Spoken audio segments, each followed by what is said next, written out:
Rebecca, what more can you tell us about this, and how significant is this land seizure?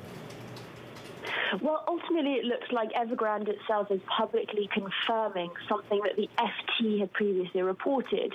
Now, we don't have many details in that filing, but the FT report stated that Oaktree Capital had seized this plot of land in Hong Kong and that it was sort of being used as collateral for a loan that had been given they had defaulted on.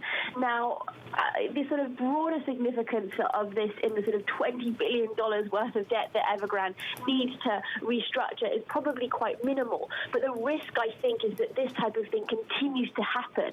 Now, we have seen these signs of rising tensions between the offshore creditors, in particular, the ad hoc bondholder committee, and Evergrande itself. Our bondholder committee are saying that the restructuring process has been very opaque for them, and they've threatened enforcement action. Now, Evergrande has come out to say, request patience and say that they will have an initial plan in 6 months. But it remains to be seen if that kind of timeline is really going to be sufficient for creditors. Many creditors, of course, are worried that what has happened with Oaktree could happen with other types of loans or private placements that have collateral against them, and that ultimately some creditors could work outside of the kind of ad hoc scheme. Right.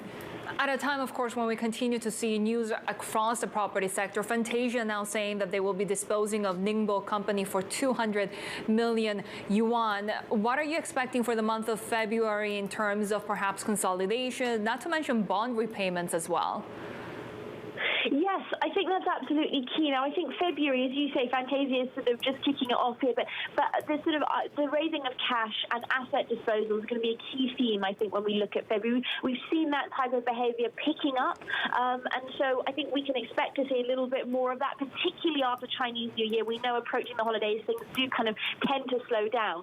And the other thing is that actually for many of China's most stressed developers, they're facing a bit of a breather in February. They have just under 500 million of notes and coupons that are coming due, which is actually a relatively small amount compared to previous years. And so in addition to those two kind of indicators, we will also be looking for any other kind of share or equity or convertible bond type sales to see if this sort of channel is used an alternative way of raising cash. We know, of course, that the primary market is still shut. It's unlikely to reopen, especially the dollar bond market, without any kind of more positive policy easing. But these other sort of three channels, the fact that we're seeing less bond payments coming due and asset sales, they could offer some reprieve for February.